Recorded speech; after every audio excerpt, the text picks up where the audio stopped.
आपण जदि चिटफंड रे टंका रखिछंती चिटफंड रे टंका आपणकर फेरिबो कि नहीं आपण भाभी भाभी मन दुखर रही जाइछंती तो आपण मानक पई आसीगला खुशी खबर। तो खूब शीघ्र आपणकर फेरस्त हबो चिटफंड टंका ए नहीं सरकार जारी कले एक बड़ घोषणा। संपूर्ण खबर कौन रही जानिबा पूर्व आपण वीडियो को लाइक करनथिले वीडियो को लाइक करी चैनल को सब्सक्राइब करनथिले चैनल को सब्सक्राइब करी पाखर थिबा बेल आइकन को क्लिक कर दियंतु। तो चलंतु आजिका डेट रे चिटफंड को नहीं सरकार को तरफ कौन रही घोषणा संपूर्ण अपडेट जानिबा। खूब शीघ्र फेरस्त हबो चिटफंड टंका खूब शीघ्र जमाकारी को फेरस्त हबो चिटफंड टंका ए नहीं नीतिगत निष्पत्ति नियाजिबो सह पूरा प्रक्रिया शेष करा जिवो। सेहीपरि रिपोर्ट सार्वजनिक बाबद रे सरकार अनुधान करुछंती तेबे एही रिपोर्ट किपरि उपस्थापन हेबो से विषय सरकार चिंता करुछंती।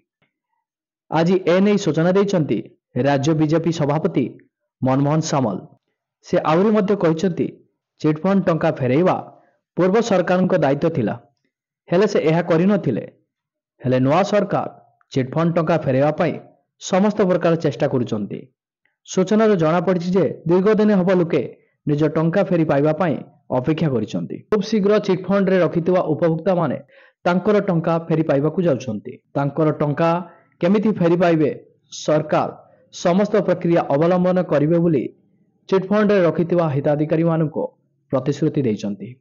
तो पुणी आपनक सहित देखाबो सरकारनकर नुआ एक अपडेट रे ता पूर्व आपण मानक कहि रखिबी वीडियो को लाइक करी चैनल को सब्सक्राइब करि नथिले चैनल को सब्सक्राइब करी पाखरे थिबा बेल आइकन रे क्लिक कर दियंतु।